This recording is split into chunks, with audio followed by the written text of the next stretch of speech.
Welcome back for another episode of Branching Out with Sierra. Today's a very special episode for many reasons, and I feel like I say that every episode is very special because of the guests that I have. But today's extra special, for real.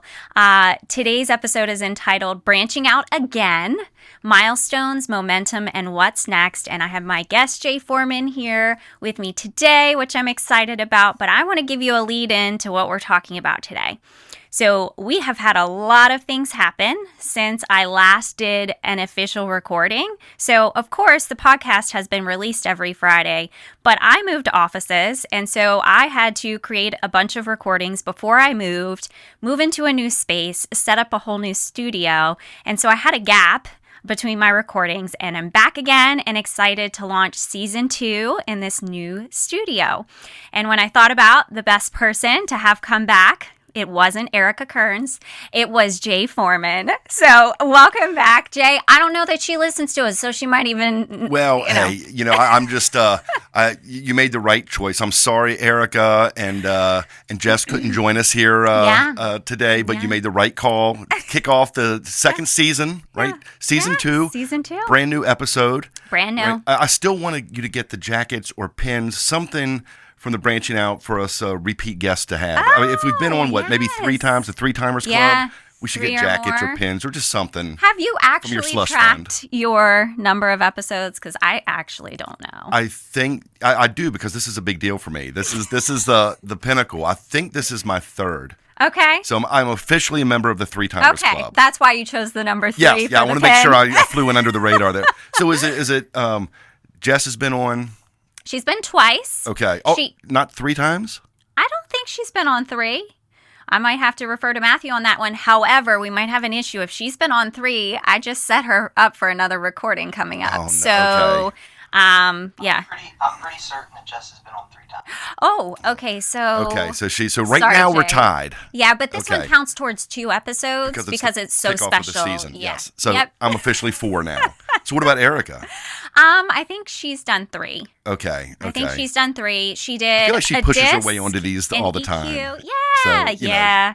Disc EQ, and then the Mother's Day episode. That's right. So, that was a good one. It was a good one. They're all good. I just remember Mother's Day was a special one. Yeah, it was special. Well, today is special. When this episode comes out, a lot of good things happening, and that's why we're talking about milestones today, which we have lots of those in our lives going on. We do. It's the 5-year anniversary of my business, which is super exciting. Because what most fail within a year. Yeah. Right. So I've heard. You've bucked the trend and you've beaten the odds, and yeah, bigger and brighter things keep happening for you. I am excited about it. However, I don't want to get ahead of myself and think that it's going to be okay, because I've seen some statistics out there. I feel like there is this additional milestone, year 6. Then I think there's a little bit more job security. But I don't know if there's proof of concept yet. We'll see. You're good. We'll see. Good. That's why you stay successful and ahead of the curve, because you think you have this mindset, right? It might help me a little bit. So that, and of course, we just finished 52 episodes. So 52 consecutive weeks of the podcast. Wow. Which, when I look back on that, that's a lot of work. It is. It is. Was a lot of work. And there were many times that I wanted to skip a week. So I do have to thank Matthew for that, because though he had to be like the mean guy and say, no, you're doing it anyway.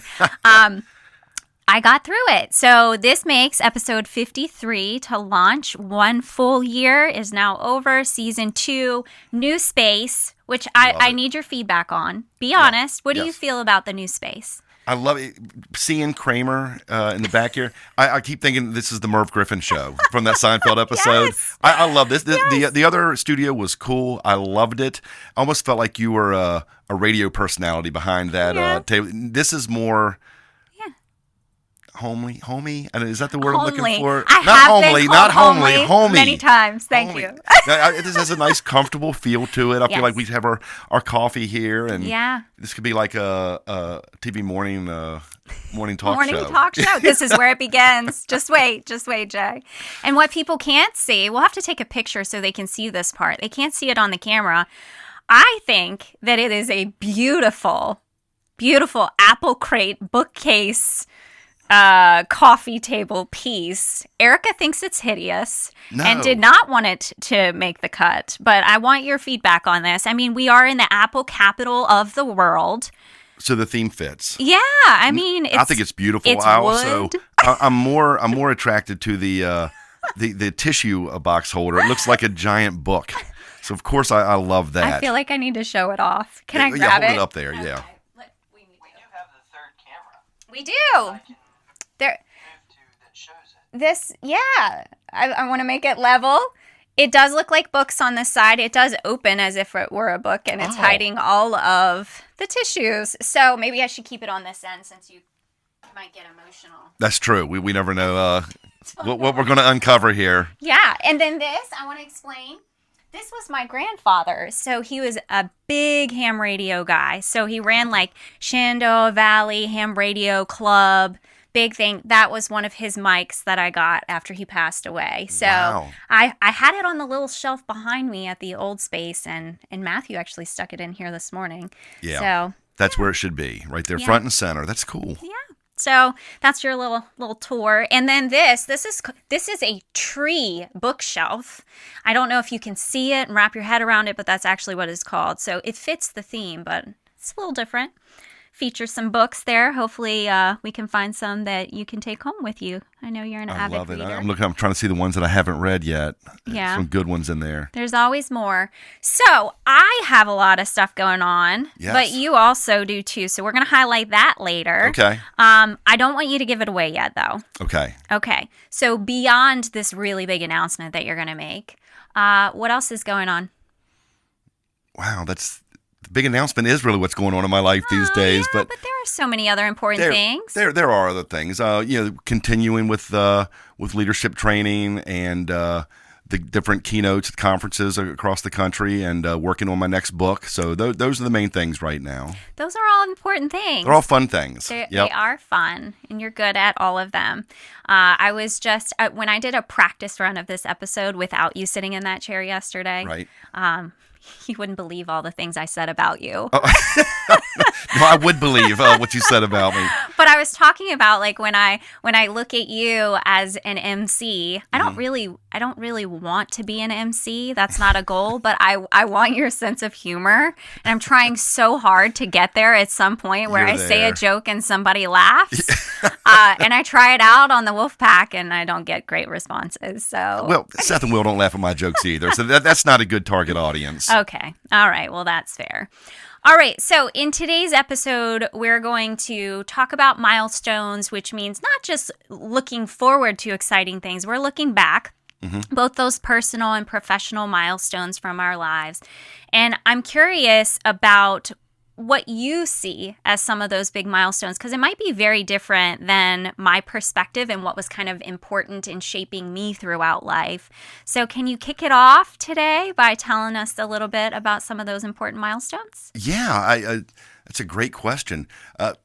When you say milestones, I think most people think of what's a huge accolade I received, or what reward did I get, or did I achieve this certification? Looking at those as milestones, I kind of take a different approach to this. Okay. I look at mementos that I've gotten from people over the years. Most people have, I know you have it out there, most people have tables and desks set up with all of their trophies and stuff like that. I have mementos and little keepsakes on mine.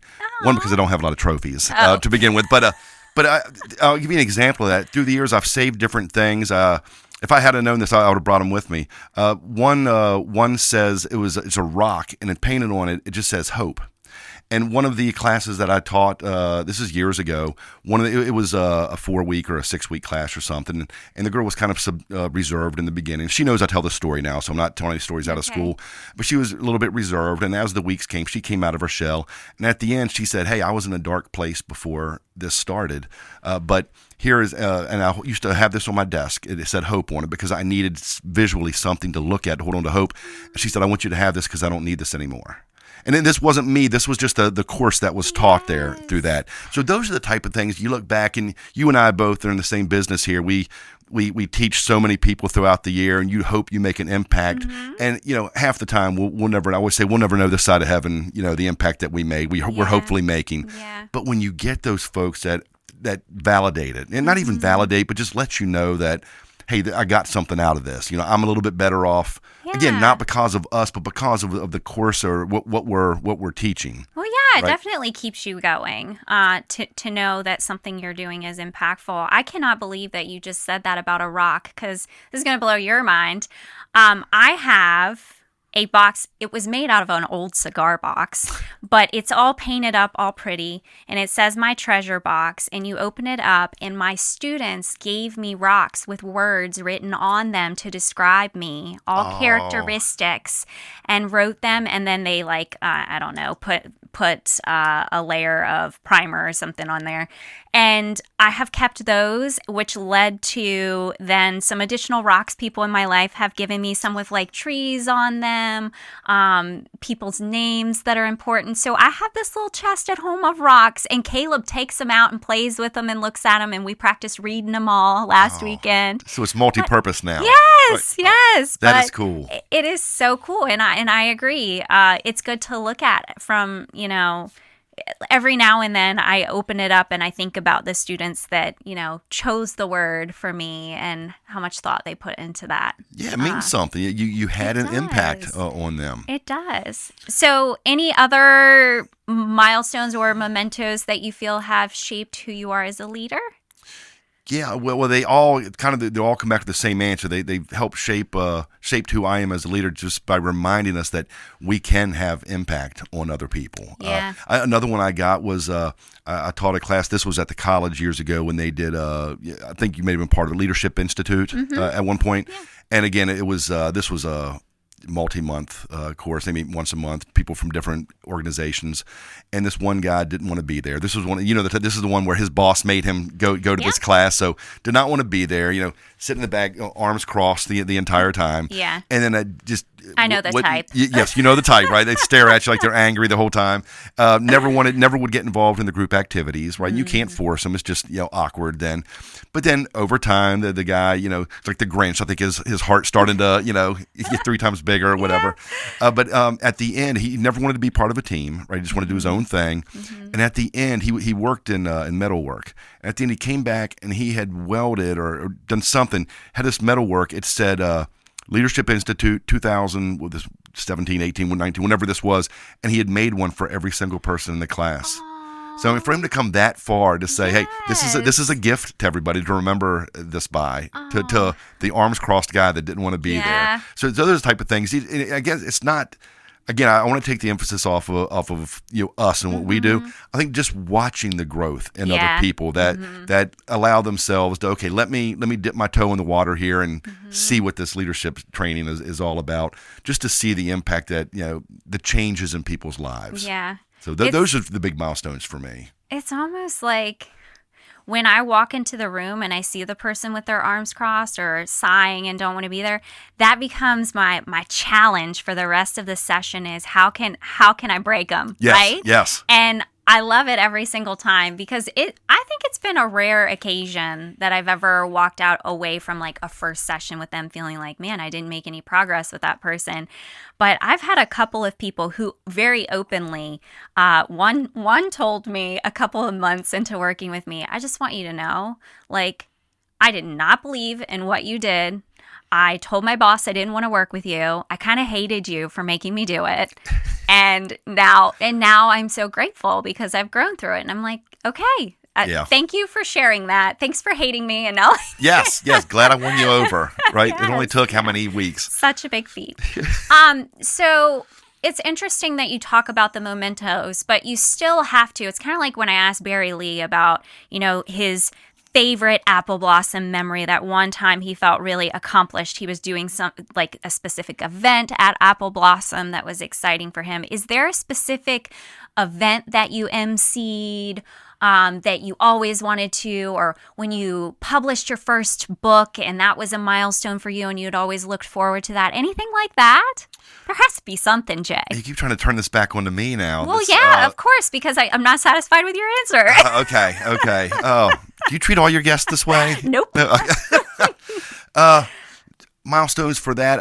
As far as them seeing things, it was nothing I really I look to go after as far as MC gigs, but I was truly honored in this past, I guess the past month. This month I was had the privilege of emceeing the Apple Blossom Veterans Dinner, honoring all of our veterans, and then also Rotary's Healing Field. Honor.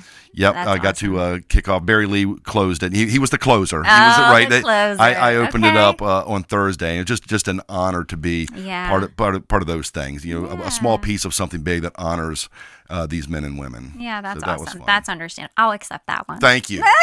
Good. 'Cause I was running low. finally met the mark. I feel like I'm failing a test already in here. Speaking of failing, Yes. have you had any like big setbacks in your career that really None. just threw you off? None at all. Everything's great every day. What's the next question? You have a great mindset. Oh yeah, we joke all the time. Yeah, we fail much more than we succeed. Oh, yeah. So setbacks. Yeah, I'll share a setback. This was not really that quantifiable of a setback. Okay. But I started noticing that we go out there and we teach leadership, and here's best practices, here's what you should do, and I realized that it's one thing, and we need to be authentic in we need to be good leaders, or if it's not genuine, it doesn't work. I truly believe that, and I started realizing that in a great home life, but I realized I wasn't leading as well as I should at home with Angie, with my wife, with my kids, Kayla and Tyler. I'm like, if I'm not leading well at home, then I'm doing a disservice going out and trying to be a leader in front of other people. true. And it was nothing bad. It was just I realized maybe, Angie was like, when's the last time we had a date night? I'm like, well, no time, but I'll pencil you in sometime in the future. The kids, we need help with this or something with this. And it was always, work coming first. And I understand, we have bills to pay and work is important. It serves a purpose.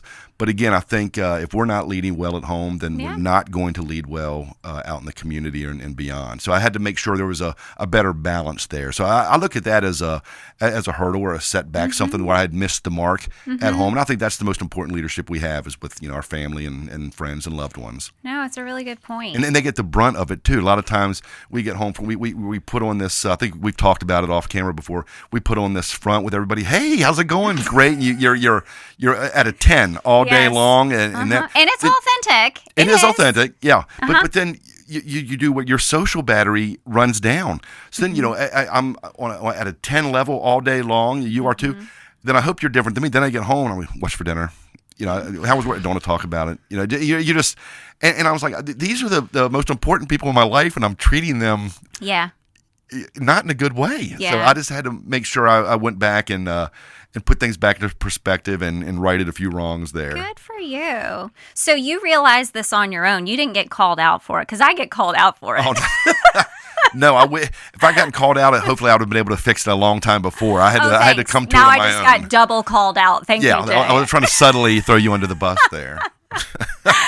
I feel like I'm not doing myself any favors to get invited back a fourth or fifth time. No, you'll be back again. However, I must say, you're here for this launch of season 2 and all these big milestones we're going to be talking about today. Right. So many things we haven't talked about yet. But when Erica came and it was our New Year's celebration, she came with like a confetti, explosive device that she actually launched in the studio. You didn't walk in with fireworks today. That's out of respect to Matt because I'm sure you had to clean up. Somebody had to clean up all that confetti. One made it here. You're welcome, Matt. One made it all the way here. One piece of confetti I found on the floor then in Erica this should office. come here herself. I took the a dustpan picture and sent clean it this to up. her. I took a picture and sent it to her. Actually, I had Caleb count one day.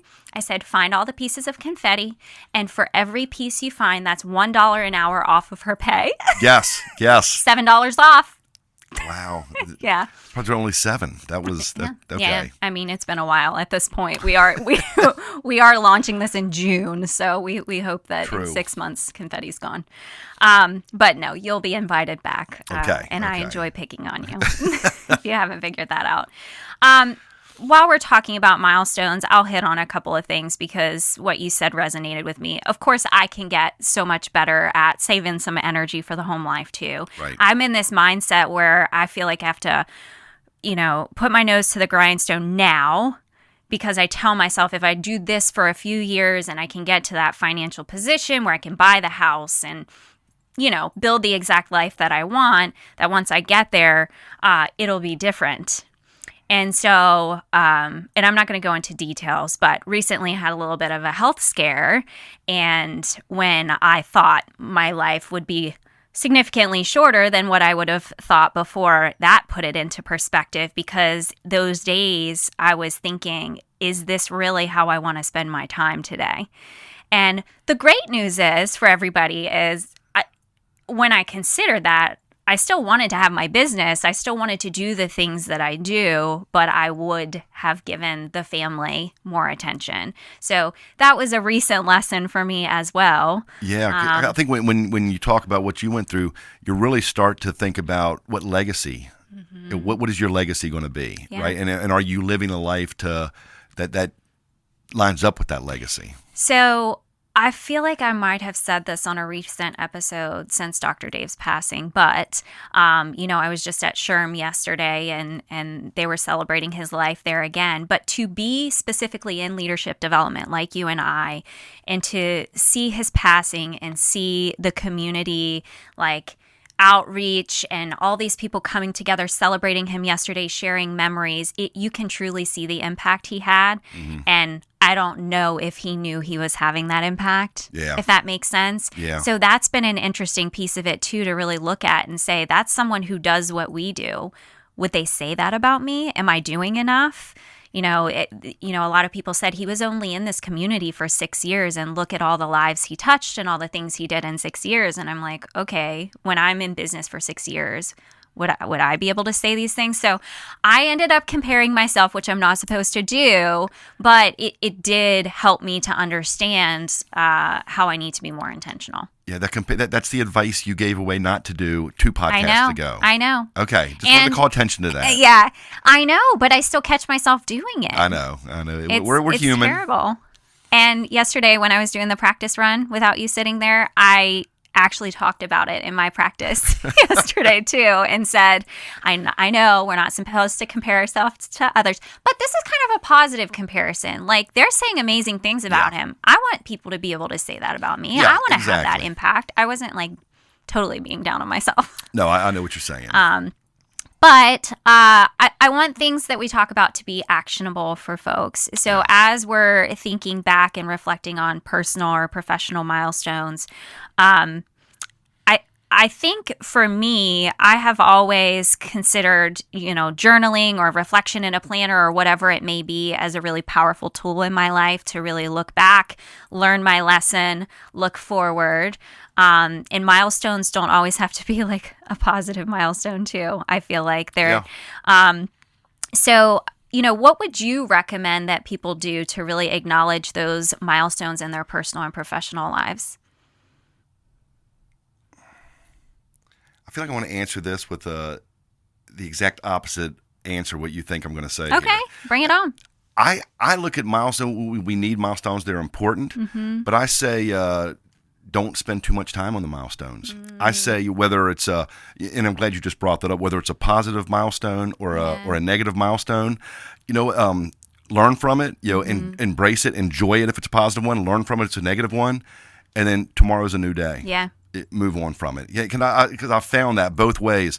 If I'm fortunate enough to get an award or something nice happens, then I'm like, oh, this is great. Of course, share it on social media first thing, so all the world knows about it and it's real. And then you get the congratulations and those type things, and then a couple phone calls and texts. Then the next day, I'm like, well, why aren't people still celebrating this? Right, and it's complete ego driven. Yeah. But move on. It's time to move on. On the other side of that coin, when something happens, if I mess up, I miss something, emceeing something, or I miss a word on a keynote somewhere, whatever it may be, or one of our leadership trainings, I'm like, I should have done that. I should have caught myself doing this. That's okay. Learn from it and move on. Is it something that was it my fault? yes, let me, what can I do to fix it? Was it something outside of my control? What can I do to anticipate this next time? Yeah. But the next day, I'm not beating myself up anymore. And I was kind of the worst on both issues. I had a big ego. I wanted to keep celebrating my wins for as long as I could. Yeah. But then when something bad would happen, I would beat myself up longer than I should have. So now I've learned, you know what, when the sun goes down, it's time to move on. Whether it was a huge positive milestone or a big swing and a miss, move on. Tomorrow's a new day, and let's try something different. That's a really good reminder. I told you yesterday was a really bad day for me. Yes. And by the way, after I talked to you, it got worse. I went to get McDonald's dinner, and I'm getting the drink and bringing it into the car, and for some reason I was holding it up high and hit, and the soda poured down my skirt into my shoes. I was like, okay, everything is happening to me today. But my friend Ken always tells me that I need to spend more time looking through the windshield and not the rearview mirror. Yes. And that he had messaged me that again this morning, and it was so helpful because everything that happened yesterday, today I turned it into, okay, the issues that still exist, let's move to solutions. Complaining about it's not doing anything. So I moved to the solution and handled the things that I could and left everything else behind. So that's a really great tip. Yeah, it's also, that reminds me of the old saying, there's a reason that the rearview mirror is smaller than the windshield. Yeah. Right? Yeah. It's very true. Well, at least I'm looking at the glass half full here for you. At least when you spilled your Coke, at least it wasn't your Dunkin' coffee. This is true. That could have been some third-degree burns right there. That's a good point. There you go. Always finding the positive. Yes, that's why I'm here. Yeah, well, the high I in you. That's right. We appreciate that about you. Okay, we have something we need to announce. There are like so many things to announce. I know. I debated on like what order to even go in. All right. We are going to be launching this brand new event in October 1st. It's happening. I'm very excited, which it started as like, an idea someone else brought to me. And then I brought you in because I'm like, I'm not doing it without him. But I would love to share the Tri-State Leadership Summit next. Please, I'm ready. Okay. Let the cat out of the bag. Yes. So we have an exciting event coming up in October. We are about to launch the website. We just got our logo done. Thank you, yes. Hancock Media, it's Meredith beautiful. Hancock. It is beautiful. I feel very proud of it. Yeah. I really do. It's like it's real now. It is. Right? It's becoming a real event. There's no turning back now. Jay. No, we're in. We're locked in. October 1st at the Maryland Theater, which is an amazing venue. You hadn't been there before the walkthrough. No. What were your thoughts when you walked through it? Blown away. I mean, it's so pristine in there. It has that old school feel to it with the balconies, and I just loved it. Yeah. So we chose a great location, which is kind of a center point for the range that we are really looking at attracting attendees from. We're calling it a Tri-State Leadership Summit, but behind the scenes, what you guys don't know is it's a quad state. Yeah. That just doesn't sound cool. Doesn't have the same ring to it. No, it doesn't at all. But we chose Tri-State specifically because if you live down here in the Winchester area, always growing up, when we say Tri-State, what does that mean to you, Tri-State? Don't answer this incorrectly. Virginia, West Virginia, and Maryland. Yeah, okay. And did I get one right now? Yeah, okay. Yeah. You did. I can't, that right there where I did the yeah, you did. Matt's going to play that back later for me. Oh. He does those things on repeat. Do you know that you did that? And then he that should be your soundbite to play now and then when something fun happens. Yeah. When I moved to Pennsylvania, knew nothing about Pennsylvania. When I moved there and people were saying Tri-State, it still meant the same thing to me. I was incorrect. Why would they say that? Talking about Tri-State, they would talk about their own state. So it was Pennsylvania, Maryland, West Virginia. Okay? Did you correct them and say, no, we're not in the Tri-State? Well, you're not part of our club. Don't always correct people. Oh, okay. I just thought it.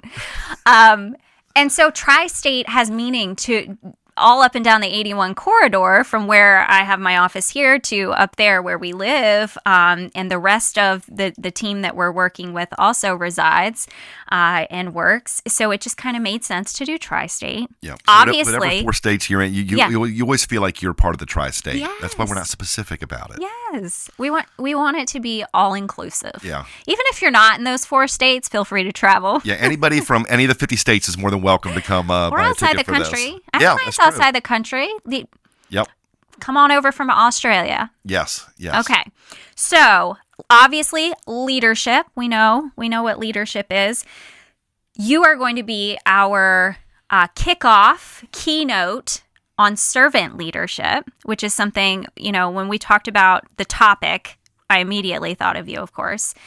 You're great at speaking about servant leadership, and you're great at modeling it, of course. Oh, thank you. But, if you are kicking it off, I would like people to know a little bit about your topic and the kinds of things you might be covering, if you're open to giving like a little sneak peek. Yeah. Okay. Peek behind the curtain. Yeah, when we talk about servant leadership, has so many different definitions, just like leadership itself. Everything has different perspectives these days. The servant leadership that I'll be talking about at the summit is more people focused. It's leadership, but it's putting people first. So it's more soft skills than hard skills when it comes to leadership. Yeah. But it's just learning to care about people, to put them first, not being forced into saying, okay, well, I have to go love on this person to be successful. Understanding how we can really appreciate people and focus on them. And I think this is a very timely. It'll always be a popular one, but I think it's very timely now, especially with the rise of AI coming out here. Yeah. I'm taking a lot of watching as many classes as I can and on this as possible. And depending on your perspective, it could be very scary, or it could be very exciting, or both when you look at this. And they talk about some of the last seminars I was at. They talked about it's not a matter of if, it's when AI is going to start taking jobs and all these kind of stuff, kind of the depressing side of things. Yeah. But what it's never going to replace, and even the experts talk about this, what it will never replace is that one-on-one connection with other people. I mean, it will never be able to replace that. We will always, people that can connect with other people will always have a place in the workforce, no matter what industry we're in. Yeah. So it's just learning to focus on that and to hone in on that perspective that, we can, run organizations, we can manage projects, but people are the only thing that we can lead. Yeah. Right? And we have to care for them in order to lead them well. See? Well put. Seriously. No, it's going to be a great presentation. I'm excited about it. I hope Matt can play this back, because just so everybody knows, Sierra has been hounding me. This is my fault, but been hounding me for, I feel like months now, to get my snippet in my my synopsis. I'm going to go back to your high eye, and until I get you to sit down in front of me and do it, I just don't know what I'm going to do with you, Jay. Just give me a transcript of what I just said. Yeah. Okay, good. Yeah. But no, I'm excited. I'm excited for the summit. I'm excited to kick things off. I'm excited. Sierra was in this with 2 other gentlemen who I've met along the way. Great guys. I feel like I'm not pulling my weight with everyone. I just want to share, because we're in a group text, right? And we communicate daily on this thing. And I feel like I'm the worst. Well, you tell me already I'm the worst manager of my own time here. I feel like I can tell. Not so many words. I can tell you're thinking it. But you always have your nice folder and your focus and all this stuff. But anyway, my point was that I feel like I'm trying to get things done, and then rapid fire back and forth. Everybody, three of the 4 of us are talking in the in these group texts. And by the time I get a break to come and respond, what I want to respond to is like 4 topics back. It's like there was a Saturday Night Live skit with Mike Myers back in the early 90s where it was awkward. It was funny because it was awkward. He would never know what to say in the conversation. And then when he finally thought of what to say, he would say it, but it didn't fit because the conversation moved forward. That's how I feel in these group texts. So I don't want to say I'm not ignoring anybody. I'm just trying to keep up, and I will pull my own weight in October. Okay. I promise. We have no doubt that you will. I just don't want to get kicked out between now and then. That's hilarious. So what I do in that situation, because that happens to me, Erica sends me private messages all day long, and I get like a novel behind. I click and hold and hit reply to that specific message, it attaches it to that so it makes sense to her. Gotcha. So just a little tech tip for you. Okay, I'm not that old. I know how to reply to a specific. Well, then why aren't you? But because you guys have already solved it. You guys have already put out the fire by the time I get. Yeah, you're like, okay. We sometimes it's like, okay, we got consensus, move on. Or my favorite is like, Jay will be okay with this, move on. Right? I say Jay will just agree with me. Yeah, it's fine. Just keep being my proxy and we're good here. I also want to comment about your ability to manage your time. Oh, no. I'm going to go back to, no, I'm not going to say anything bad. Don't assume that. It's like, I'm not mad, I'm just disappointed. That's the tone I'm getting here. No. Okay. And that's just a powerful statement, so I don't like to use that. When you were not in the chair yesterday and I did a practice run, I was actually saying that I look up to you because you have set aside time daily for your reading. Mm-hmm. And that's one of the first things that goes for me. I was really good about getting up at about an hour and a half before I had to leave for work. And that first half an hour was time to read. And I ended up letting it go. And I just said yesterday without you that I really need to get to a place where I've created my ideal week again, where I've put the time in so I can be like Jay and read every day. Raise that bar a lot higher there. Yes. So I was pulling out your positive attributes, and I was saying that those are the things that I want to improve in. So I talk very, very nicely about you when you're not here. When I'm not here. Yeah. Right. Okay, good. Yeah, it's a little different then. So you spoke about what you are going to be presenting on. We have an amazing MC. Yes. Would you like to announce that? Lisa Herndon, the Lisa Herndon. She's very, very sought after, one of the most sought after MCs out. You talk about my MC gigs. I get the crumbs that she drops from the table here, or the gigs. But we were so excited to get her. She is going to be phenomenal. She brings such a high energy, and she keeps it moving and fun. I can't say enough good things about having her on board. Yeah. So it's all coming together. And she's a female, and people seem to be concerned that I was the only woman as a part of this event. It came up numerous times. Sierra's collaborating with the guys again. So thank you for bringing diversity, Lisa Herndon, as well. Yep. Now it's just, 3-2 now, guys and girls. Yeah, it's so much more balanced. Yeah, I'm excited about that. She's going to do a great job. What are you going to be talking about? Well, I am going to be talking about creating a common language within your organization. So the whole concept here of this summit, from my perspective, is that there's so much advice given all the time. Everybody's telling you what to do. You go to a conference, you go to a retreat, whatever it is, you're listening to a podcast like this. People are trying to tell you all the things that you should be doing. You can't do them all. You might try to do them all and then you stop because you're not successful, or you might even forget what you learned and you never go back to it. We want to go back to the foundational pieces. What do you really need to be doing in your organization, and make it actionable? So my piece on leadership is going to focus on, if you are trying to be an effective leader, if you are trying to develop effective leaders in your organization, if you're going to invest time in training, this is what you need to spend your time on. It goes back to the people aspect of it. That's what leadership is. Right. Leadership development is about people.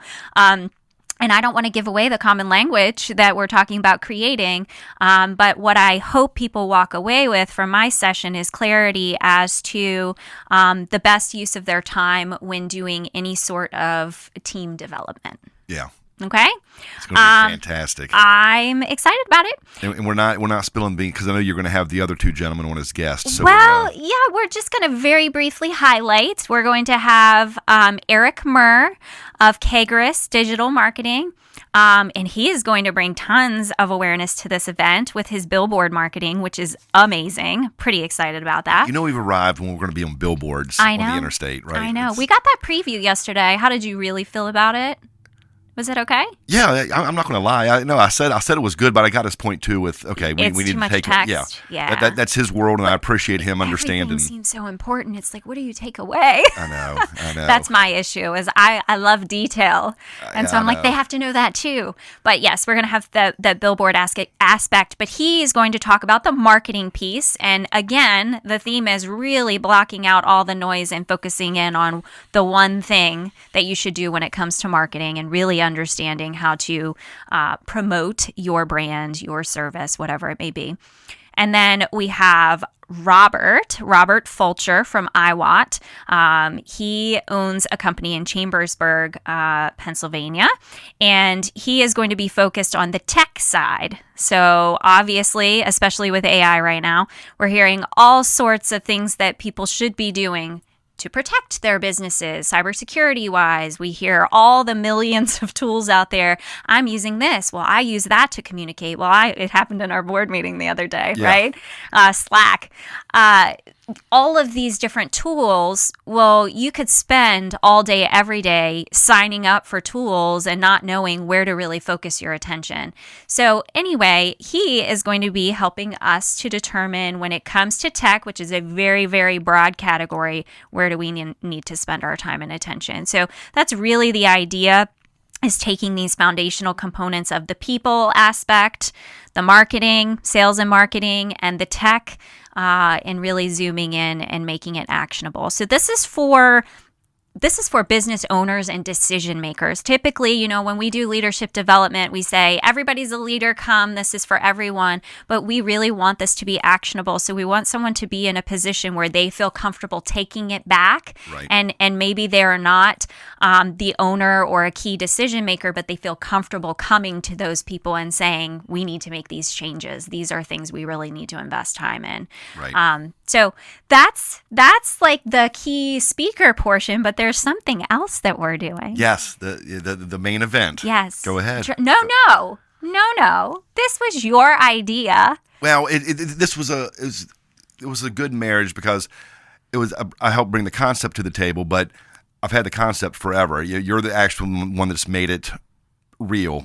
Put some wheels on it here and got us there. So as part of this summit, besides the four of us giving our speeches, we're going to have something called 10 rounds. And I'm going to do my best. This is the first time we're letting the cat out of the bag. I'm going to do my best to explain this. Jump in at any time. Okay. So it's going to be Sierra and myself up on stage, and picture, we call it 10 rounds, picture just like a boxing match, right?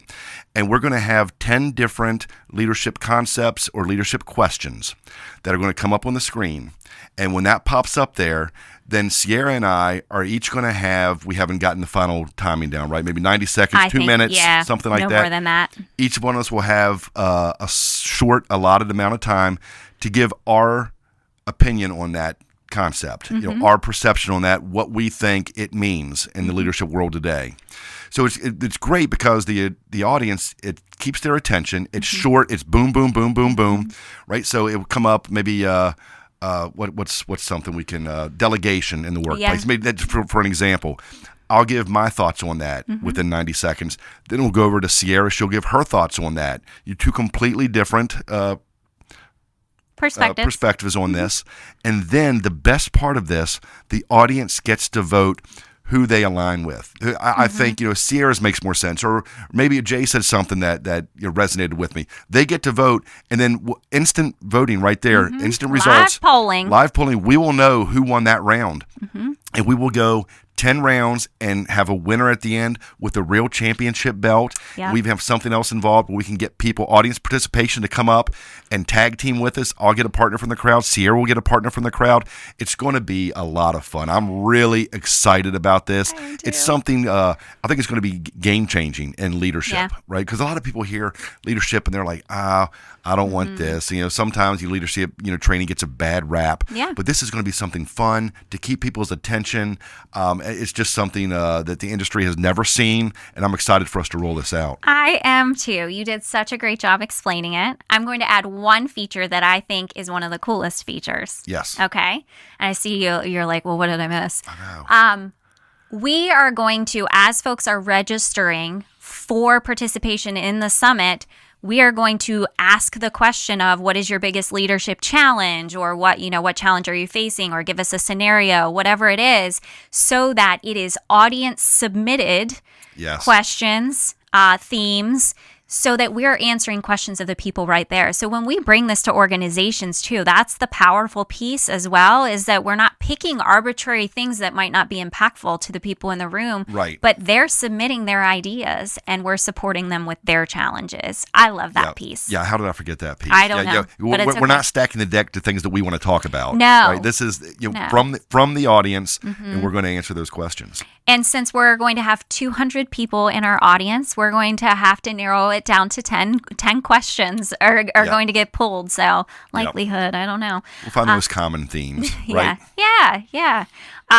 I'm excited. I'm excited that you had this idea and you came to me about it. It really does mean the world to me. And I'm excited to do it. We're going to do a trial run with one of my clients, and I'm excited about that in July. Yeah, did you pick up on that language there? We're going to do a trial run with one of Sierra's clients. So the odds of me winning any of these rounds are No. Understand, they've been working with none. me monthly for 2 years. They're just going to enjoy a different voice. No, people like familiarity. So I'm willing to walk. I'm ready to walk into this and win 0 out of 10 rounds. So that's my mindset. I'm going to do my best to knock you out, but I know. I feel like you've stacked the deck a little bit. You have the home crowd, right? Oh, here comes the first intercom comment. I'm very well aware of how competitive Sierra is. Oh yeah.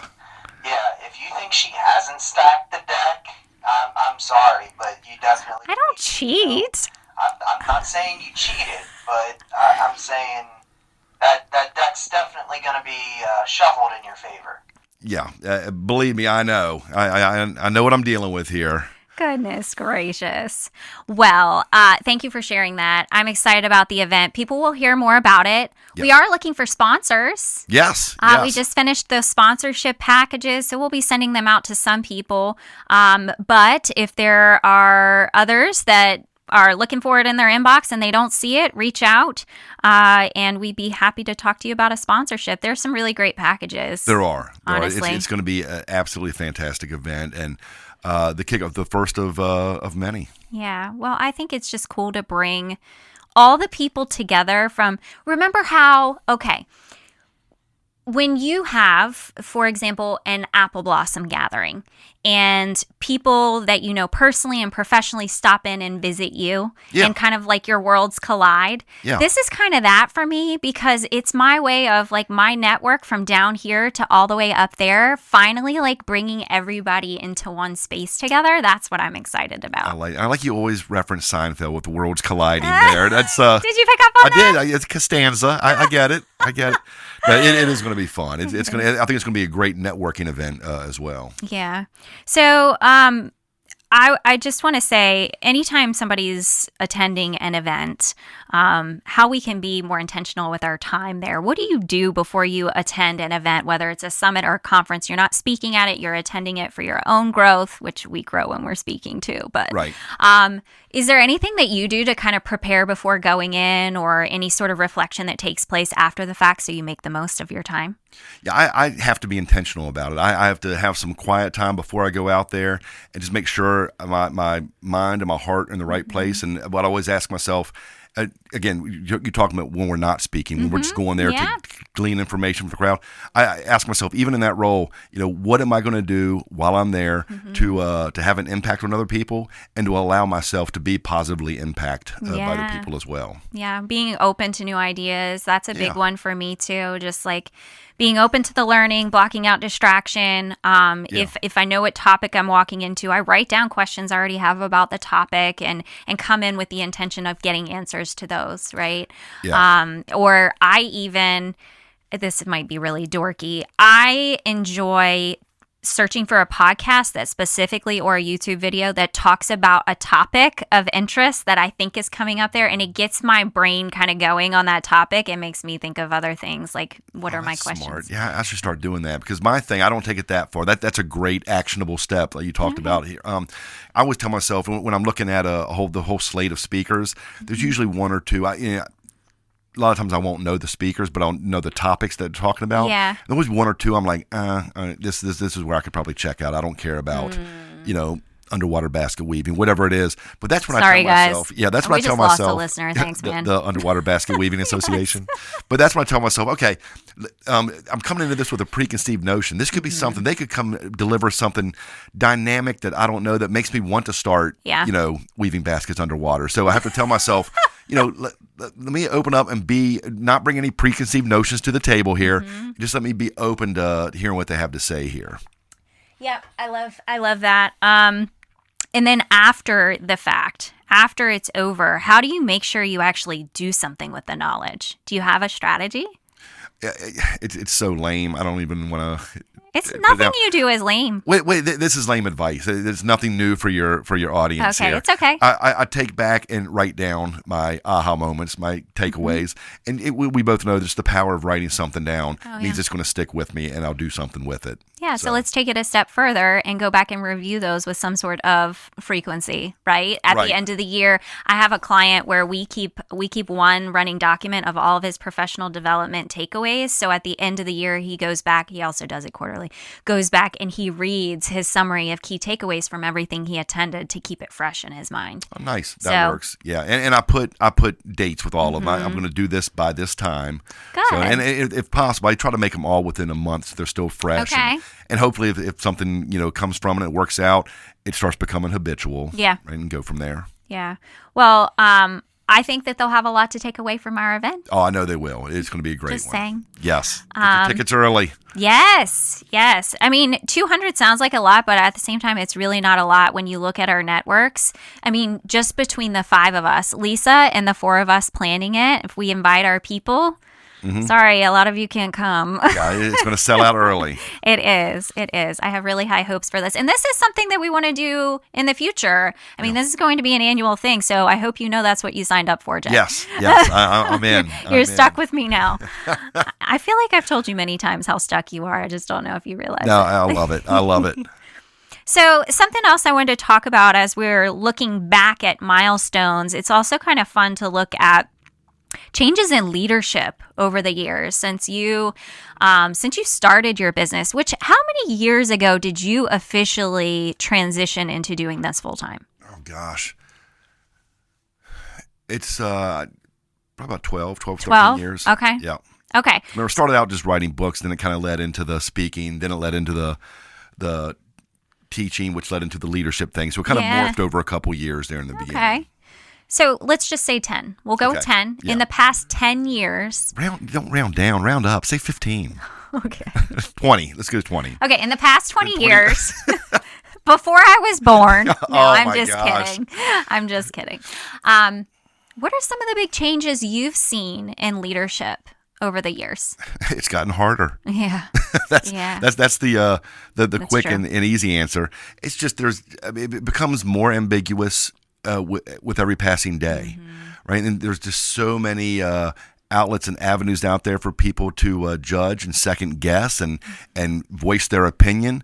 I think it stifles a lot of people that are trying to lead well. Yeah. You just have to turn out that noise. And again, we're all human. Human nature. It's hard to do that. Yeah. But it's just it becomes harder. One of the things I've looked at, you talk about the changes that I've seen through it.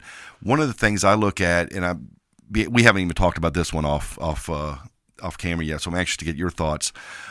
Actions versus reactions when it comes to leaders. I'm seeing more and more that reactions speak louder than actions. And I'll give you an example of what I'm talking about here. For example, an action. I told you earlier, I'm going to when we leave tonight, I'm going to go serve at my church. Right, that's an action. Right, should we pause here for your viewers to applaud? What a great guy I am for doing this. But that's the action. Yeah. Right, I'm going to go volunteer for the church. Now, Angie reminded me, my wife reminded me that, hey, we're working tonight, but we're volunteering tonight. But also, the Pacers playoff game is tonight, and I'm a bandwagon jumper. I'm an Indianapolis Colts fan because the Indiana Pacers are in the playoffs now. Now I'm a big, bandwagon jumper. I'll just admit it. So I'm pulling for them to win. So she said, well, the Pacers playoffs game tonight. And I was like, oh, well, my reaction was immediately about me and all of a sudden my inconvenience, not about going and serving. So action seems very honorable to go do this, but my reaction and again, your viewers will ask me not to come back on after learning this about me. My reaction was, well, I'm inconvenienced. Maybe in my split thought, I didn't voice this, but it was split thought. I was like, well, Angie, maybe you can just go and volunteer this time, and I'll make up for both of us next time. The reaction was completely opposite of the action, but I think it shows motive. Yeah. Right. And why? Let's talk about the why behind the what. So some great, some leaders out there doing great things.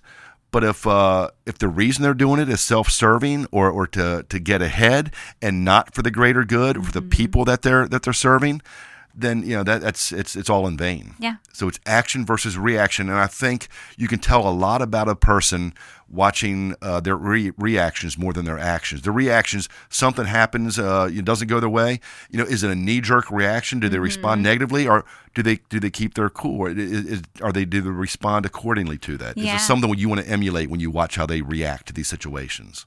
I think that's really cool that you use those two terms. So immediately, of course, I was trying to guess in my head what you were going to say when you said them. But I've always thought about, am I responding or reacting? And to me, a response means I'm taking longer, thinking about it. I'm not, having an emotional response to it immediately, but I'm making an intentional decision about how to handle something. But now adding this extra layer of motive and thinking about okay, what was the motive behind me taking that action in the first place? That's really cool to think about. It's the whole what's in it for me. People are always thinking, no matter what's happening, well, what's in this for me? Right. And really starting to shift that mindset to how can this impact others? Yeah. Right? You made the right decision. You are still going. I'm still going. Yes, I'm still going. I'll miss the game. You will that's make fine. the right decision. Yeah, but I think that's one of the biggest things these days, though. You watch, the leaders that you look up to, or maybe the ones that you're just trying to figure out, are they a good leader? Yeah. Watch the reactions. It reminds me of that old Mike Tyson quote, everybody has a plan until they get punched in the mouth. Oh, yeah. It's easy for people to plan out, here's how I'm going to lead, here's what I'm going to go do and say.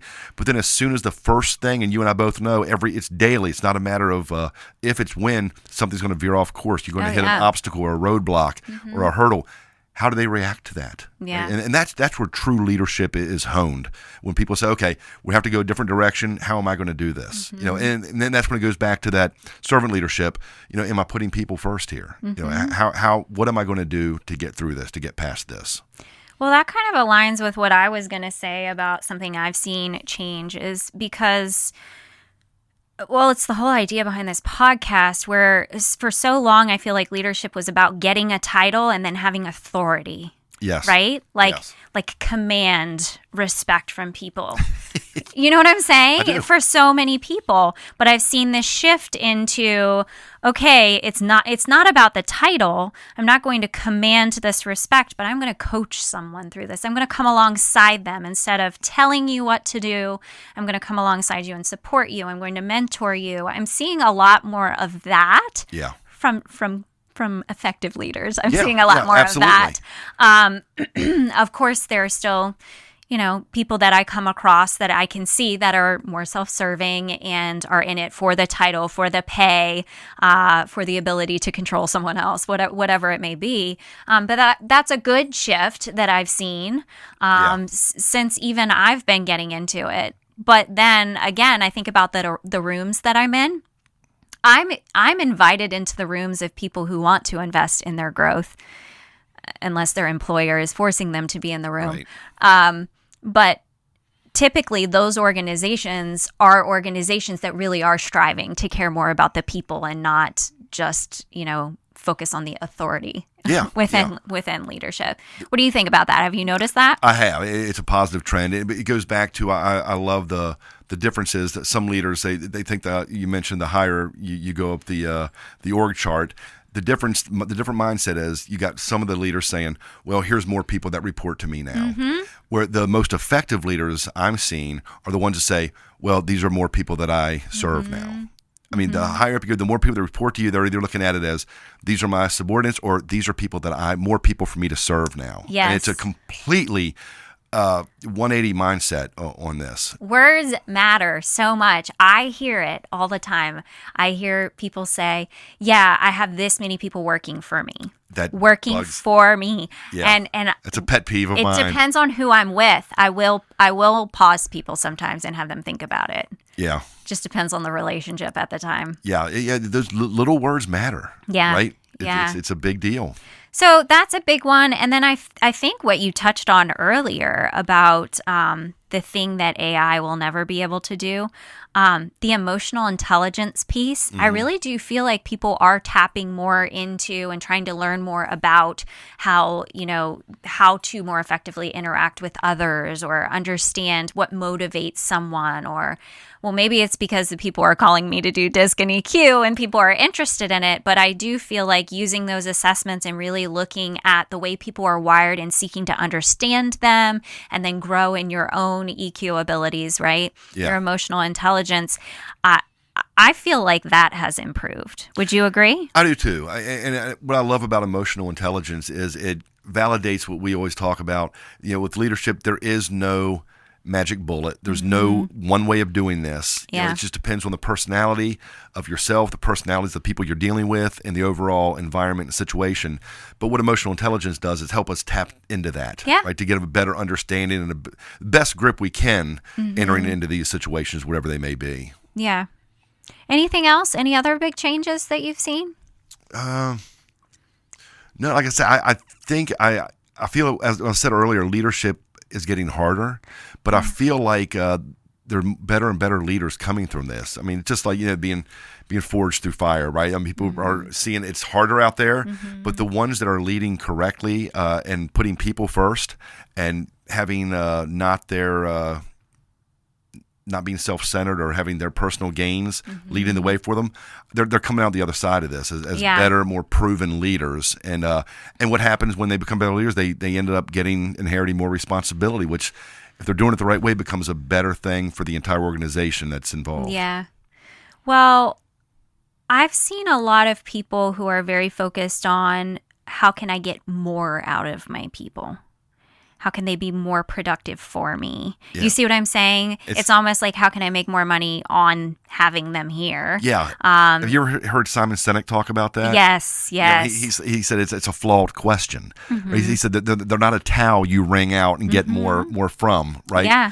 He said, the question is, how can I be pouring into these people, right? The question should be, what can I be doing to empower them, right? To build them up, to encourage them to do better things, greater things. Yeah. I was thinking about yesterday, this speaker who was speaking about play in the workplace. I think you would have really enjoyed that, by the way. I should give you his information, have you look up some videos. Yeah. It was good. He was talking about how people are usually like expressing that they're burnt out, right? And what are you doing about it? Well, what we should be doing about it is giving them time to rest, not trying to give them tools to feel less burnout or give individual solutions to this person's really burnt out, like here's something to help them, but to allow your people time to rest. And like you said, right, pouring into them and thinking about what supports they need and taking stuff off their plate, not knowing they're burnt out, but just continuing to push them at the same level. Well, burnout's another popular term these days. I don't know if you're seeing a lot of it with your clients. What are your thoughts on burnout? One of the definitions I saw, and I don't think this is a Maxwell thing, I can't remember where I read this, but one of the definitions of burnout is not doing too much of one thing, it's doing too much of the wrong thing. Yeah, that's a really good point. Well, I feel like that goes along with working genius. If you're doing the things that are in your genius and aren't frustrational, aren't draining you, then you're not feeling as burnt out. Yeah. And that's why I said to you yesterday that 17-hour workday was hard for me. But that's why I can do that. That's why I can get up, first thing in the morning, the first thing I think about is my business. And the last thing when I go to bed at night is, what am I doing tomorrow in my business?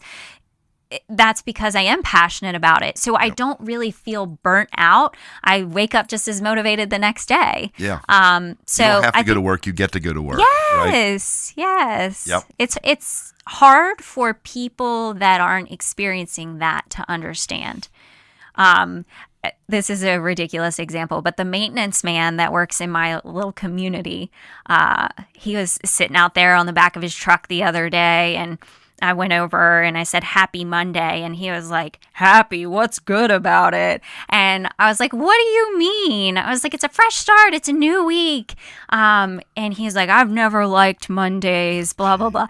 But that was his mindset. And it made me feel like, well, you must not like what you're doing then. If you're not looking forward to it. I was like, on Sunday, are you looking forward to your work? I'm like, no, absolutely not. So I saw him on Tuesday morning. He was sitting on the bed of his just truck. Couldn't leave this guy alone. No, right? No. Okay. Keep going. I was back for more. I came out. I was like, Happy Tuesday. Today will be better than yesterday. And he said, yeah, I'm more motivated today. I was like, yeah, it looks like it, because he was sitting on the bed of his truck not doing anything. Oh my gosh. But truly, I think you can see a difference in the people who are living their passion, and it does take more to burn them out. Yeah. The last time I said Happy Monday to somebody and I got a bad response, I quit saying it because it made me feel super old. It was this young guy, and I forget what he was doing, and we passed, and I typically don't even say that. I don't know why it came out. I'm like, hey, Happy Monday. He was like, I hate Mondays. And I said, are you Garfield? And he was like, who? He was some millennial. He had no idea who Garfield was. Oh, those millennials. Yeah, I was like, darn millennials and Gen Zs. I'm like, Garfield, Mondays, he loves lasagna? No, nothing? He's like, no. And I was like, okay. Oh, man. So much to learn. Right. You're going to, don't take me down the generational path here. It was in my thoughts, though, as far as like what has shifted. I had a whole workshop this week, with that client that you're going to go to and do the 10 rounds with. And it was on bridging the generational gaps. Yeah. But we spent a lot of time talking about really what it comes down to is getting more familiar with the experiences that shaped a person and understanding them as a person, that it's helpful for us to kind of categorize behaviors and find patterns. But just because I was born in 89 and people say I'm a millennial, I actually, when we did our exercises together, the stuff the baby boomers were writing, that resonated more with me than anything else anyone else was writing. So I don't like putting it in the little buckets, but I am seeing so many people frustrated with a certain generation, right, that will make a Gen Z comment or a millennial comment. Yep. I would love to get away from that and focus on seeing the value of those people. So I forced them to find the strengths in each of the generations and what they bring to the table, specifically in that organization, and what would be missing without them. And so I just thought that was a fun exercise. But I'm just seeing this shift in, I mean, maybe it's always been that way, where you always put down the generation right after you, because I had them do an exercise, write one word that you associate with your generation. They didn't tell what generation. They just went around and each shared their word. They're all positive words because they all think they have the best generation. Right. Yeah, we all do. Yeah. So anyway, it's just something I've noticed is a lot more talk about, oh, they're so different than us. Well, it's probably always been that way. But I think it's helpful to really just get to know the person and say, well, what experiences have shaped them, and what can they bring to the table because of that. Yeah, no, I agree with that. And I think that, and you just look at the evolution of the workforce with the baby boomers and Gen Xers like myself. There's differences, but not a whole lot. They're not as contrasting as millennials and Gen X. I think, and I just think you see more of a contrast as you go. Again, stereotyping here, but in general, more of a contrast. And the more that they come to the workplace, the more you see that being, and they're the largest, group in the workforce today. So you start seeing more of that attitude and those trends, and positives and negatives too. I mean, just like all of the groups. But you start seeing a lot of they're starting to dictate the culture in a lot of the places now. It was so funny because I was getting ready to leave after that session, and I had reminded the group that they all had individual sessions with me next month, so be prepared.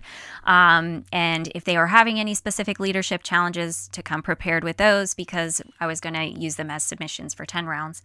And one guy was like, oh, I already know what I'm talking about with you in our session. I was like, oh, yeah? What? And he said, well, I have a question for you, and we're going to focus on you. I want to know why when I said, are you a millennial? You said, yeah, and had the face that you did like it was a bad thing, but you told us there's value in everyone. I was like, it's because specifically you, the entire time. He was so frustrated with millennials. He said he couldn't find anything good about them. It was like, it was terrible, right? And I said, it's not that I mind being one. It's that I mind that everybody, like, it's a negative association with it, right? It's as soon as you say it, people like predetermine who I am. The moment, if I say I'm a millennial, people are going to make all of these assumptions. I don't feel like I fit that bill. I really don't. Right. I don't think you do.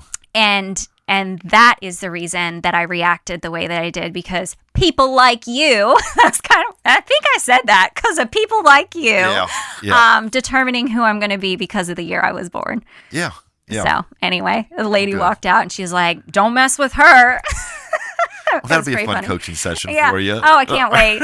It's funny. He's very high dominance. He's one of the first people I met in the organization, and he makes it fun.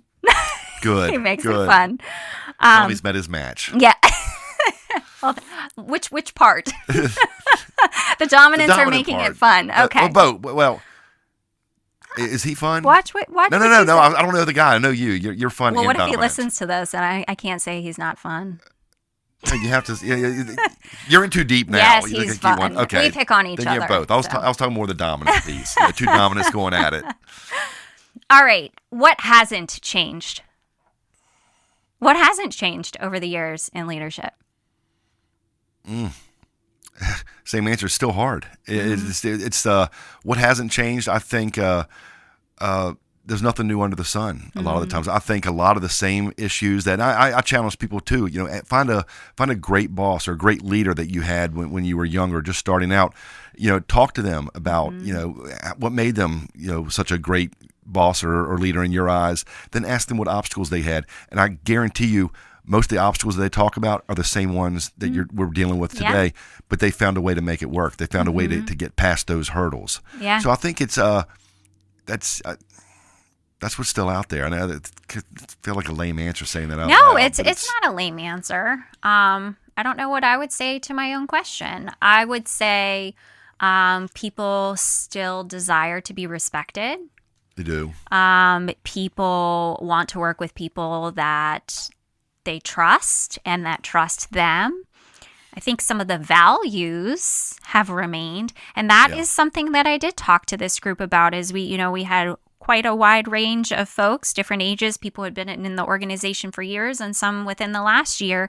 And I was like, what do we all have in common? All of the generations sitting in this room, what do we all have in common? And I made them list the things out, and a lot of it did come back to we all want to be successful.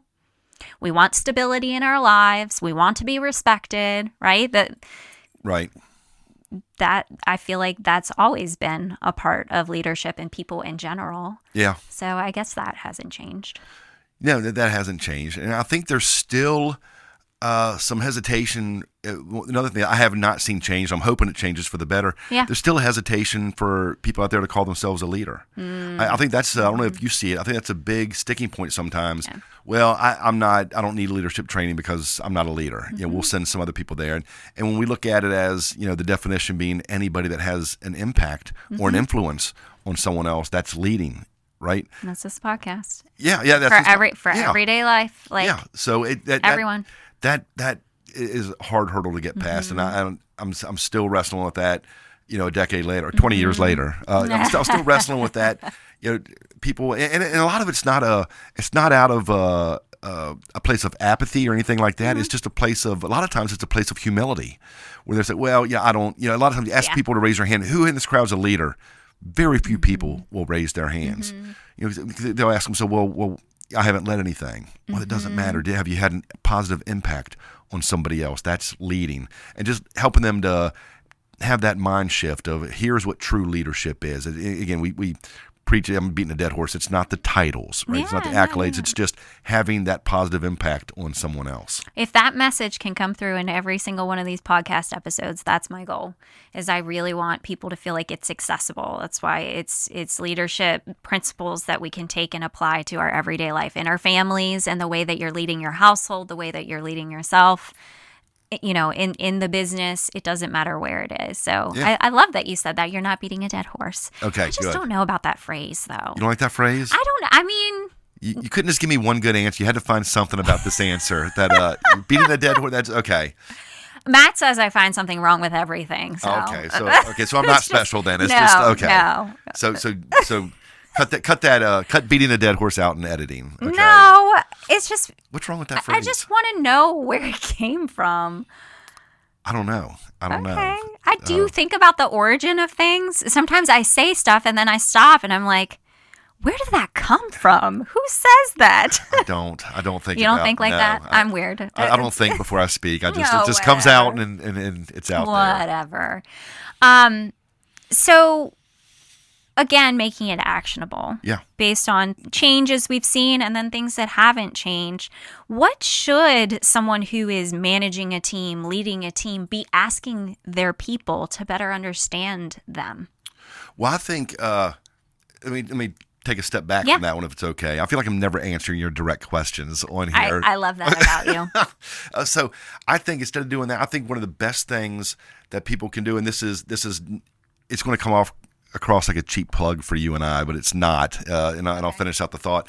The best things organizations can be doing is investing in leadership consultants, leadership trainers, leadership coaches, someone to come in and do this with their organization. I liken it. My dad always taught me, a couple of things to have in life as you get older. Have a good doctor, a good accountant, a good banker, these type of things.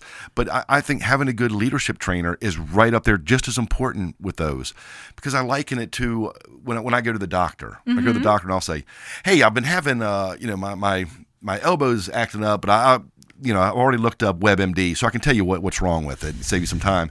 And the doctor will ask me, one or two leading questions. Say, no, that's completely not what you think it is. Here's what it is, because they know the questions to ask. Yeah. Right. I'm not a doctor. This isn't my world. And a lot of people out there, if you're leading, that's great. You're leading your organization well. But if leadership's not your day-to-day gig like it is ours, you don't know what you don't know. You're possibly not even asking the right questions. How many times have you gone in and talked to a potential new client? They're like, well, we're having trouble with retaining clients or whatever it may be. And you ask a couple leading questions and that's not it at all. It's something completely different, and you're able to offer them that service. Yeah. Right. I think that's the most important thing, is for organizations to be open and saying, hey, let's look out here. We need, just like we need a doctor to keep us healthy and a mechanic to keep our car running and an accountant to watch our, watch over our money. We need leadership trainers to keep us ahead of the curve. And no matter what industry you're in, right? Leadership, encompasses it all. Yeah. So I think that is something so important. I would encourage any business out there to bring in somebody to help with leadership. And I say that, I said it's a cheap plug for you and I would, plug you all day long. I would say watch who you bring in as well. Just like any field out there, there's good leadership trainers out there, and there's ones that aren't so good. I say if you're bringing someone in, ask for testimonials, ask for referrals, ask what credentials they have, ask what certifications they have, ask what they've led in the past. Yeah. Right? Make sure that they're coming in there kind of like I compared to like an adjunct instructor versus an instructor that's just read everything in the books. Yeah. I mean, somebody could just read all these and walk in and regurgitate it, but someone that lives this and understands it and has been in the trenches and has seen, hey, great concepts, but in the real world, here's what it may look like, and it gets really messy. Have that person or those people supporting your organization. I think it's vital, not just to stay ahead of the curve, but to continue to thrive and grow into whatever industry we're in. Well, I'm going to take that a step further and say it's also very powerful for the leader to learn alongside the team. Because what I find is people who want to do it in-house, and you have a leader within the organization who's going to step up and do the training, again, you don't know what you don't know, right? So number one, they're probably missing some components that they should be sharing. But two, like, I just find that the leaders that I work with always come back and say they found so much value in it, and they're glad they didn't have to facilitate it, so they could participate in the learning, build relationships with their peers simultaneously, right? So I think it also takes that pressure off for them to be in the spotlight and know it all. You know what I mean? Sometimes leaders, I feel like they think they have to know it all. Yeah. They don't have to. So anyway, I agree, and I say that it's also helpful for them to just learn alongside the team. Yeah, and you've talked to the different shot callers and the leaders out there that bring you in. A lot of times they could be saying, the same things we are, but it resonates more from the outside coming in and saying a new voice, right? Maybe we're saying the same thing, but we're presenting it in a different way. Yeah. So that goes a long way too. And I've seen it both ways with the organizations that I work with. And again, it's having those talks with them beforehand and being that good coach and trainer with them. Sometimes the leaders want to be in the training, and I encourage that just like you did. I think we're all leaving with the same message, but sometimes they want to take a step back, and I respect that as well to say, I want this to be Vegas in here. I want people to be able to talk and open up and share. And that can be scary. I don't think it can be, and I don't think they will if I'm in the room. So, and I respect that too. And and sometimes depending on the situation, each one's different. Well, I understand that, but I think it's helpful to be in here. Or you're exactly right. I think that maybe this group does need to vent some and to move past something. So yeah, that's a good point too. But that's where your trainers come in and say, wait, let's just talk this through and make sure we're heading down the right path. What's the best fit. And the custom piece of it all, being able to really customize it based on the organization and their needs is crucial. So we're always learning and growing. Growth, doesn't happen by accident. Right. So what are you doing to kind of stay ahead of the curve and really make sure you're going in with those missing pieces that they need to hear? Can they see my reading as much as possible? I am every day. I always have every day. I read out of 3 books every single day. I start the day, read the Bible and read. It's usually Agatha Christie, something for fun, right? And then a leadership book that I'm going to take something out of. So, see, that's what I was talking about when I was talking about you yesterday. Is like, when I set up my time to read, what I was doing 2. My brain can't keep track of 3. Okay, I was doing the Bible. Now we talk about now she's going to start reading 4 just to beat me in this competition. I am not this time. But I was doing the Bible and one other book. But then I found that my one other book was always professional development. And I got irritated with myself where I was like, I want to read something fun. I have all these from when I was a teacher. I have an entire library in the house. I want to read some of these other books for fun and read the books that you and Seth wrote and, the people in my life are writing. So I branched out for a while. That's so funny. I see what you did there. Oh, I didn't do it on purpose. That's why I laughed.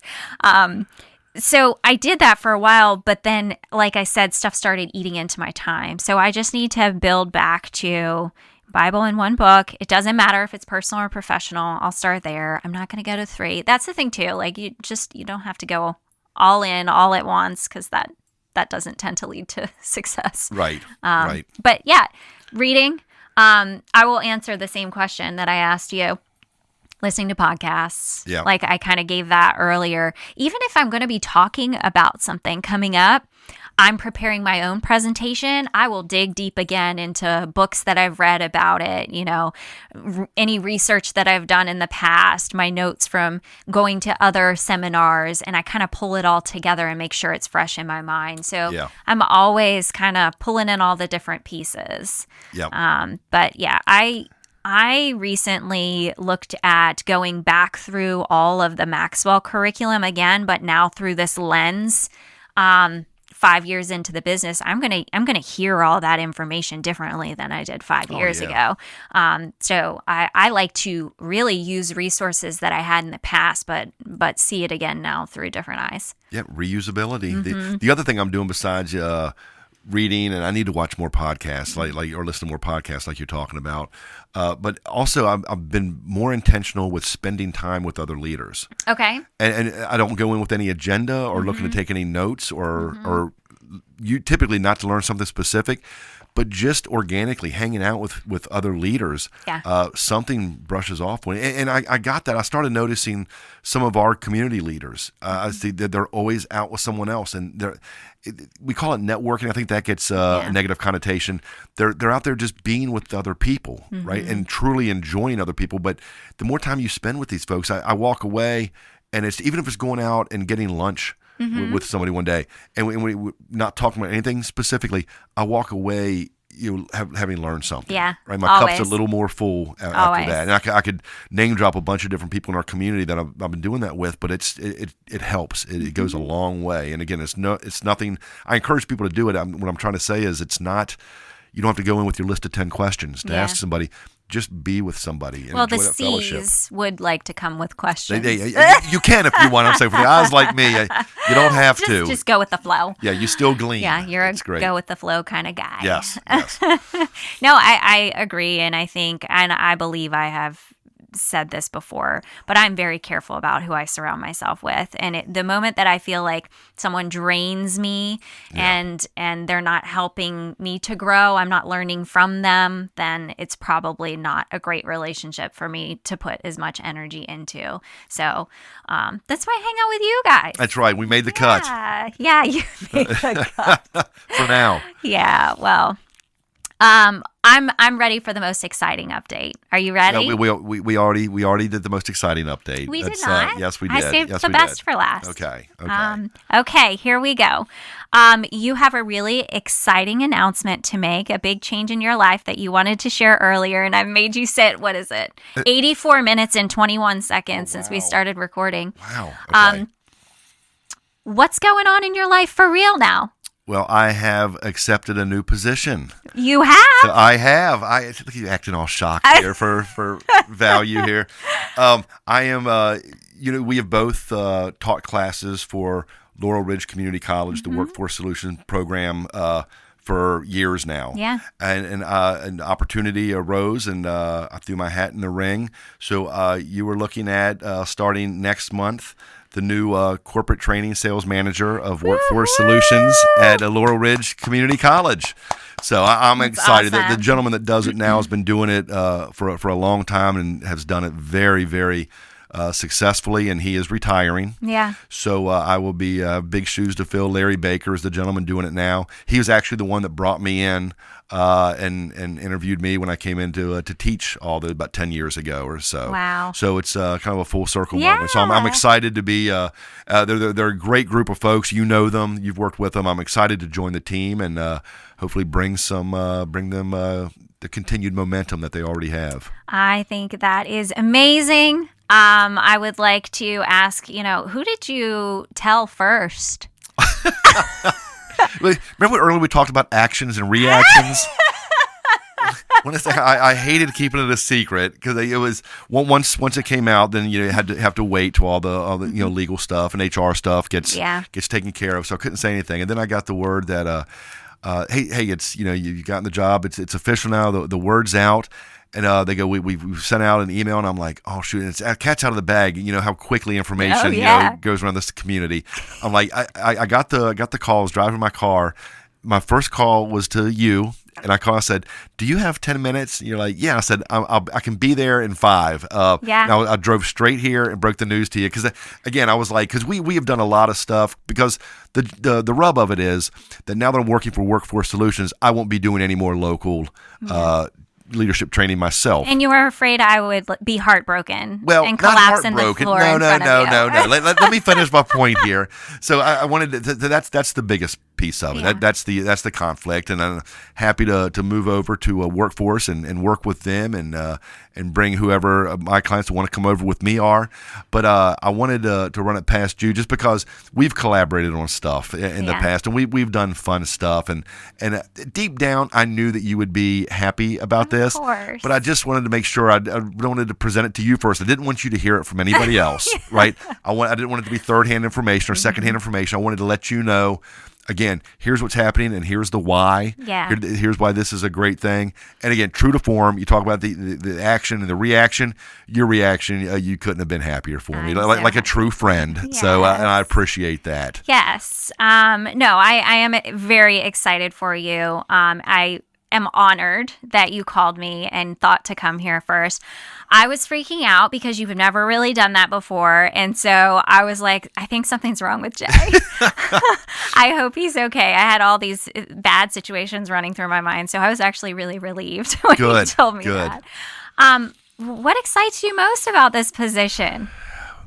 Well, in working with workforce and the other things that we've done through the years, I always got a rush. I loved having an impact, or feeling that I had an impact on a class. And when I would do that, it would be I would walk away feeling so good. It was that leadership high.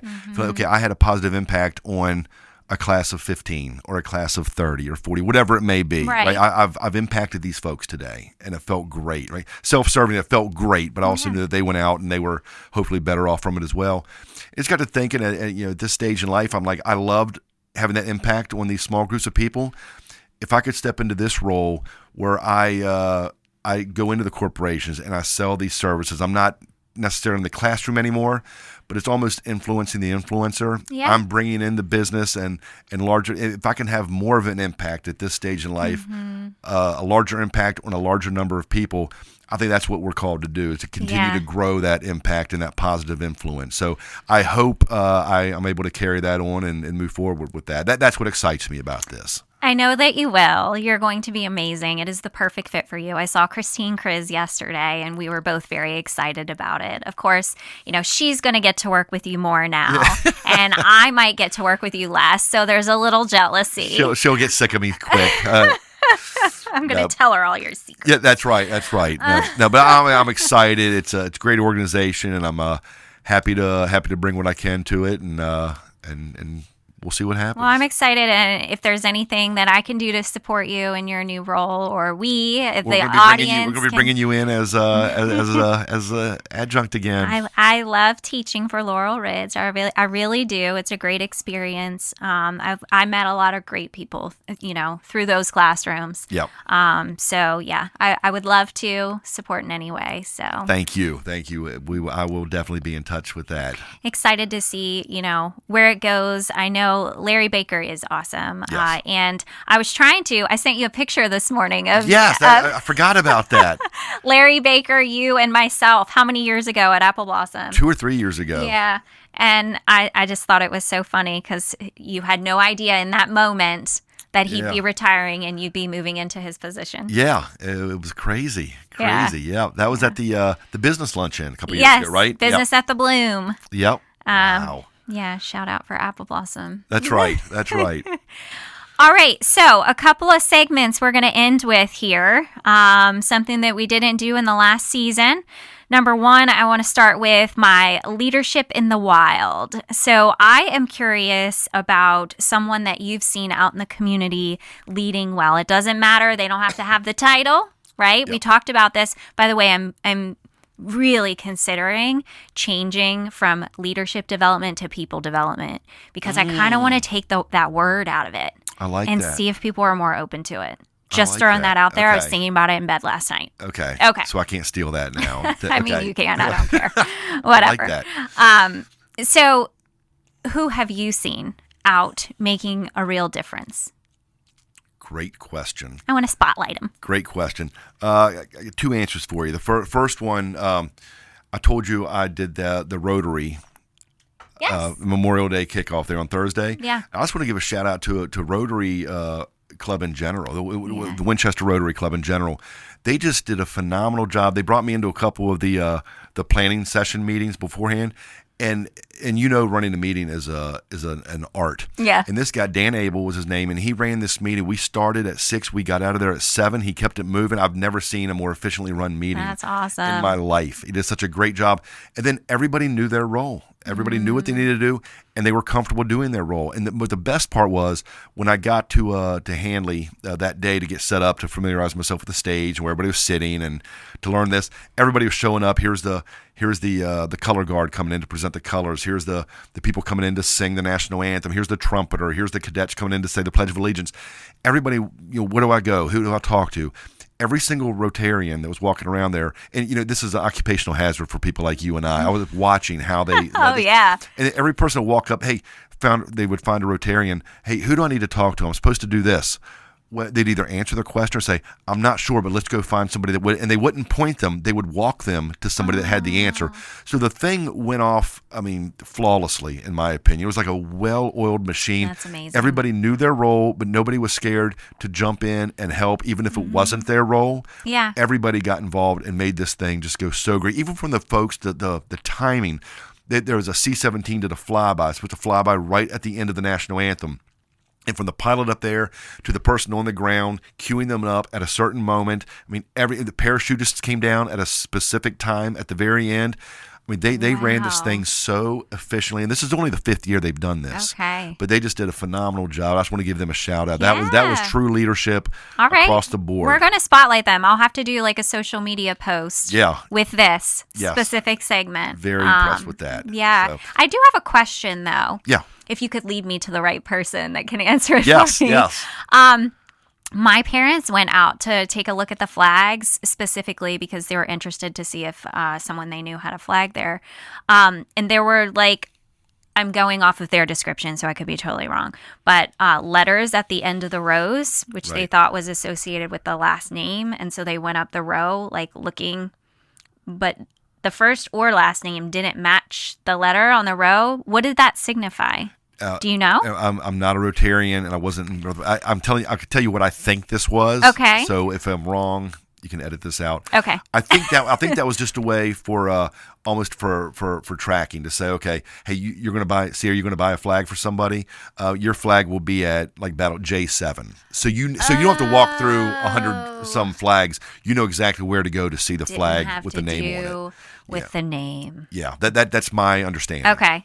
Oh, yeah, because they were walking all through them, and then there was we looked to see if there was no one there at the time when they stopped by. It was at 6 p.m. one evening when the flags were out. No one was around, and they were and there wasn't a list, and we didn't know what to do. And I'm I'll find somebody that knows the answer to that. I think that's the answer. Okay. The second answer I want to give a shout out, because we talked about earlier, leadership is having a positive impact. Yeah. Right. I want to give a shout out to Matt in the next room here. When I came over to tell you that day, well, first of all, this place looks amazing. The entire office, and I know that's a lot of him. Yeah, right? It is. And the day I came over to tell you about the workforce solution job, this monitor right here, he was mounting it at that time. So the guy's one of the hardest working guys. Every time I see him, he has a tool in his hand or he's doing something.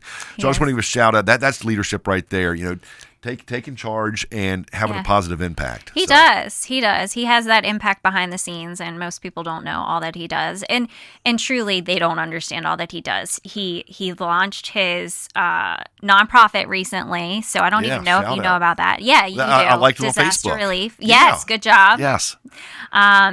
So the Disaster Relief Nonprofit, being the producer of this, Social Drive Media, so social media management company that he runs, and he works for a wealth management company.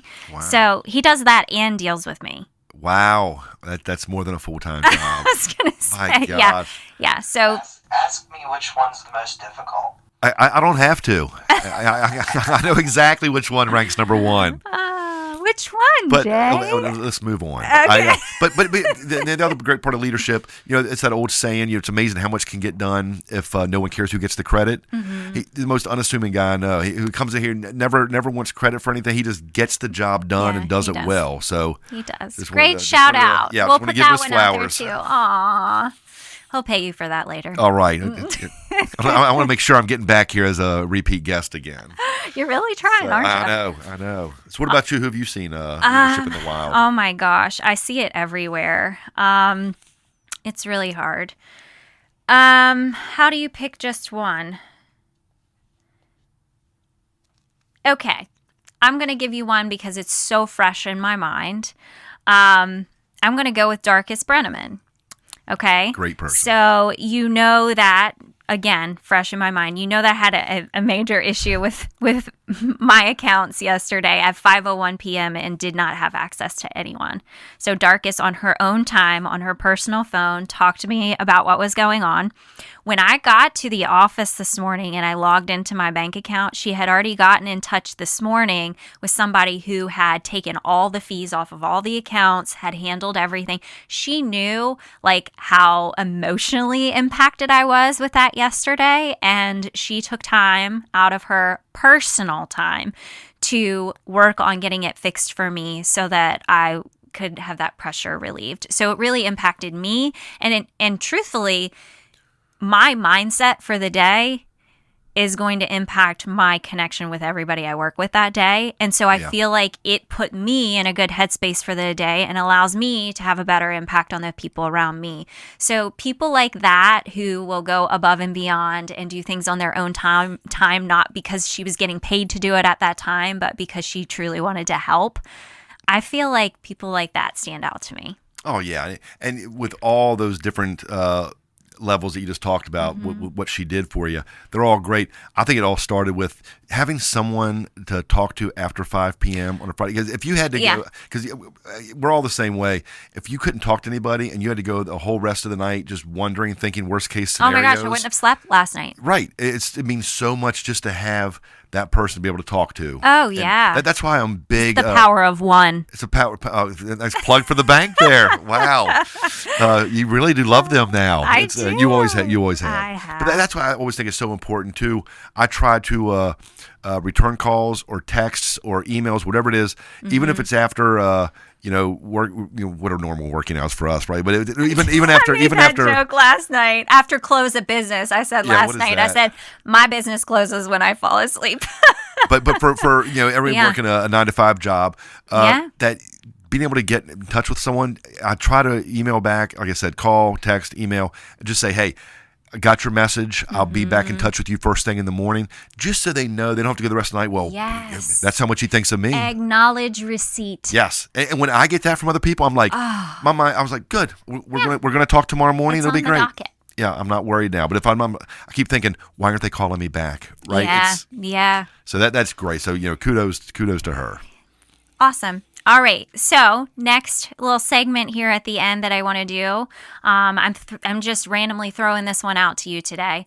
So Leadership Unscripted. I, this season, am going to be taking listener questions and scenarios, real life situations people are dealing with, anonymous.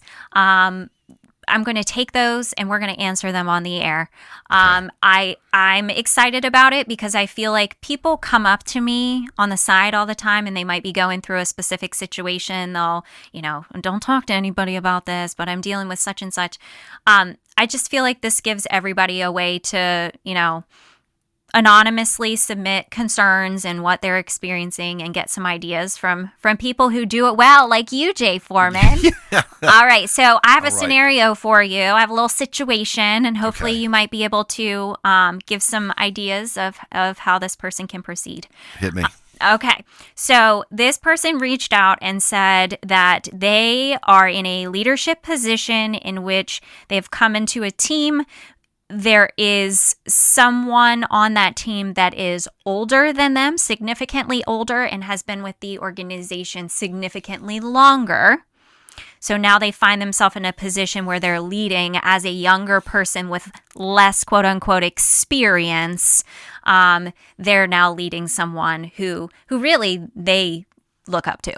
Yeah. So how does someone handle that situation when there's a little bit of pushback and that discomfort? Well, I've seen this. It's not uncommon. I've seen this before. I can tell you what I've seen work well. Okay. It's for the younger person that's leading now. The older person that has more maybe longevity there at the top. Maybe go to them right out of the gate and say, "What can I learn from you? What can you? Why are you smiling so much?" Because you took my answer. Oh, yes. So it was. Now you have to come up with a different answer. You better not do this with 10 rounds. I'm going to be so mad. So we got to start thinking differently on these things. But yeah, go to that person and say, "Hey, it shows humility. It shows wanting to learn. It shows that this is a partnership. Even though on the org chart, yes, one person reports to the other person.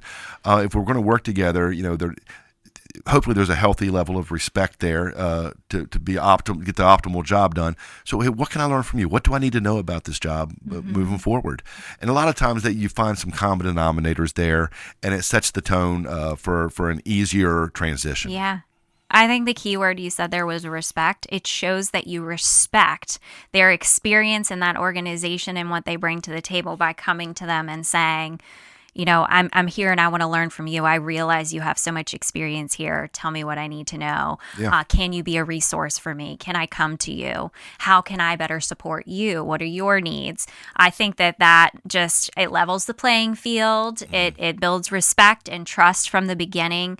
And I don't know how, far into the situation they find themselves and how long it's been going on. But in my opinion, it's never too late to have that conversation and start fresh again.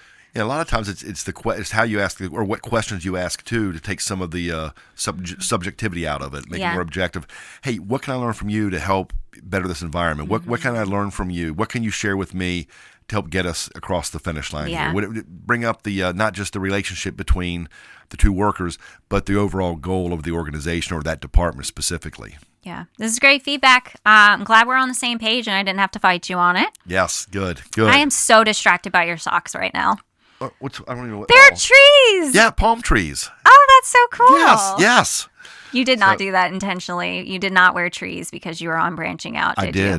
I did. No, you didn't. Don't take credit for it if you didn't actually. You picked them out in the dark this morning. I wore them for branching out. Your wife laid them out. I wore them for branching out. That's awesome. All right. So for our listeners, if you have questions, challenges you're facing, submit them. We'd love to hear them and unpack them in our next episode. Branching out challenge will continue in this season. I can't throw that away. It's important. We have to challenge. We expect it now. Yes. So we have to challenge those listeners to actually do something about what we're talking about. So based on our conversation today, we've covered a lot of different things. Yeah. We really have jumped around a lot. We have. I feel like Are you okay with this? I feel like you need to keep a structure. It's more like slice of life today. It's got a slice of life Zero vibe. Script, right?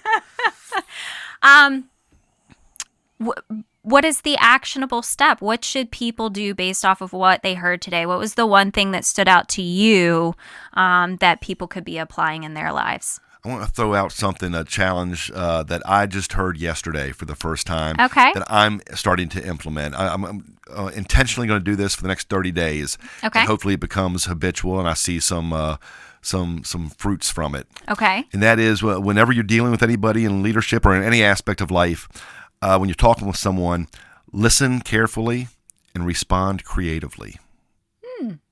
Listen carefully and respond creatively. Again, too often we already have our answer in mind. Yeah. When someone comes to us with a question or with a comment, just take a moment, be in the moment, listen carefully, and then don't just give the first. You can take some time if you need to. Don't just respond to the first thing that comes out. Think of what is going back to the servant leadership thing. What is a personalized response that if you ask me something, it's not just a generic answer. How can I take it a step further? Something that you, Sierra, would benefit from more. So it just puts the other person first in our answers.